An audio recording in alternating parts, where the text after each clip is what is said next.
Hey guys! So this week's project is going to be a little mushroom girl plushie. For a change of pace, I also wanted to make her in a sitting position.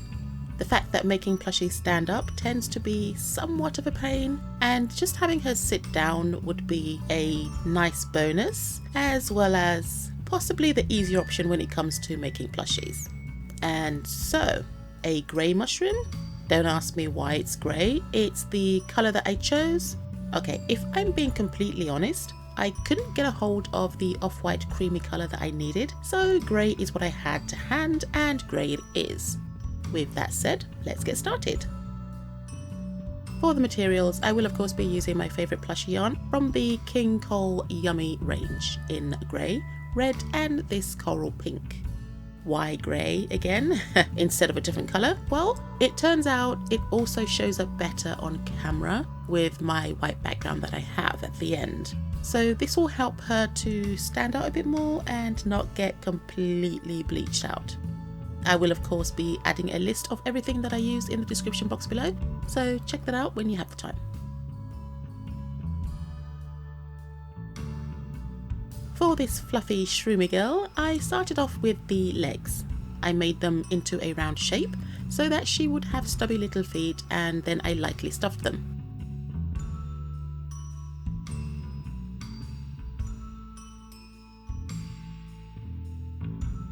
I made 2 of these of course and put them to one side because I don't need them just yet.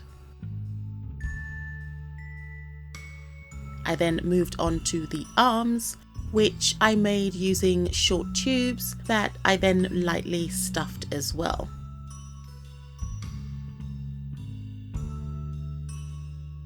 I made 2 of these again, and like the legs, I put them away for now because I wouldn't be needing them until later.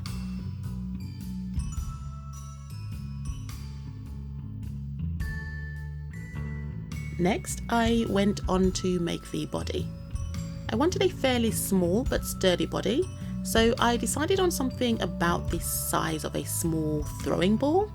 I don't know, it's probably bigger than a tennis ball of course, but smaller than a bowling ball. Anyway, I don't know what a small throwing ball is. Oh dear, okay. So I increased my rounds until I reached a size I thought looked right. So in essence, I'm guesstimating here. A few more rows after that, I then went ahead and added the legs.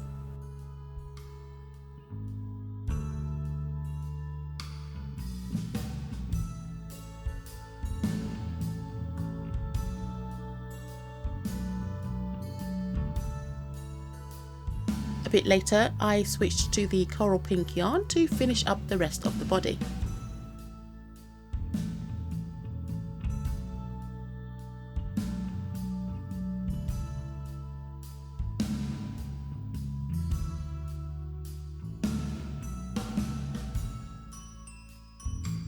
Before adding in the arms, I went ahead and added some of the pink to the tops of them because they were slightly too short, and I also wanted her to have sleeves. I then prepared some armature wire and wrapped it with quilt batting to get the posable arms I like so much. I finally crocheted the arms into place and then went on to start the head.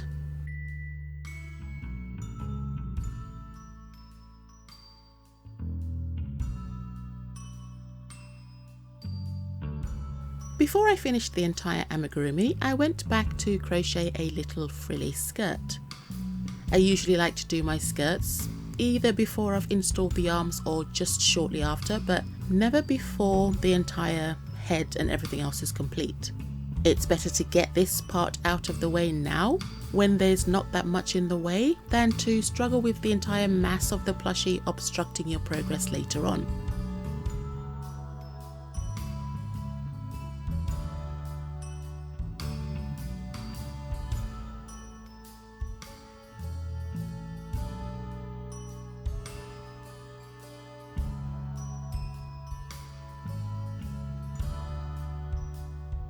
After I finished the scalloped edge around the skirt, I then surface crocheted around the waist to hide the join between the 2 colours.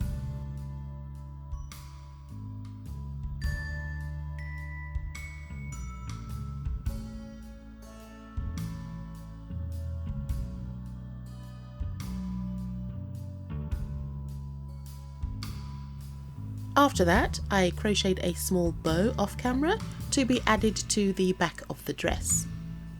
I used fabric glue to initially hold the bow in place before sewing it on to make sure it was firmly attached. After dealing with the bottom half of the body, I went ahead to finish up the top half. I made an initial start on the head, but before finishing that off, I wanted to add a scalloped edged collar to the neck area, just to mirror the skirt.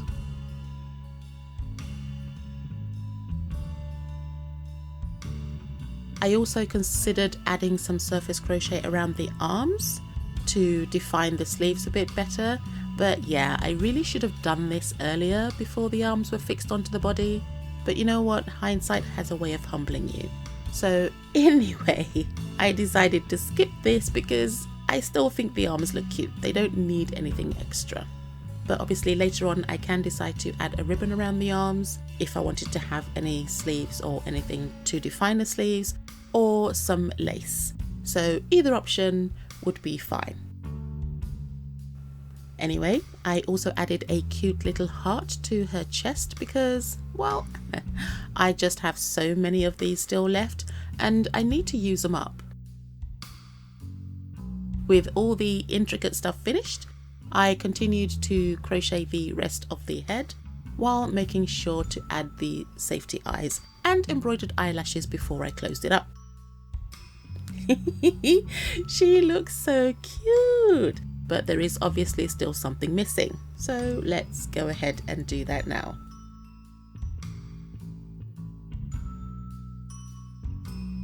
The top and bottom parts of the mushroom cap are essentially identical, with the exception being that the bottom part is just a tad bit smaller and that's it. So I crocheted each, increasing the rounds to match the head, and then when I got to the circumference I was happy with, I cut circles out of the quilt batting to sandwich between the two layers.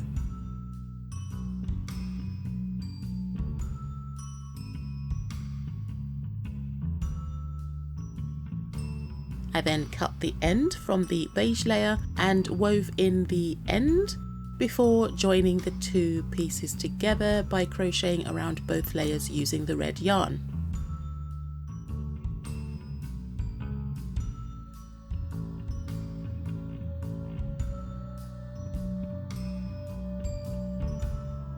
Okay, so while I was finishing the hat off camera, I realized I'd made the hat just a little bit too big, and because chenille yarn is just the worst at unraveling it, I thought I'd better leave it because I can use it for another project. And I decided to do it again. However, in me redoing the hat and making it smaller, I also decided to change from the red and use the same coral pink because, well, the red, to me it clashes a little bit, simply because it's a little bit brighter, whereas the coral pink is more on the pastel-y side. So I decided to stick with the coral pink for the hat as well. So that's just a tiny change, but yeah. I'll be moving forward with this video with the pink hat from now on.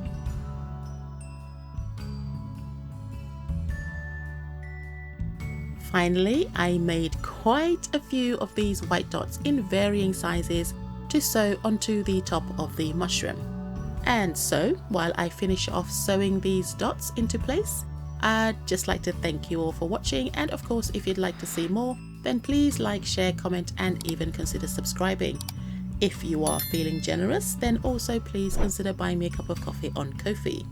The link to my Ko-fi page will be included in the description box below, and any and all donations will be greatly appreciated.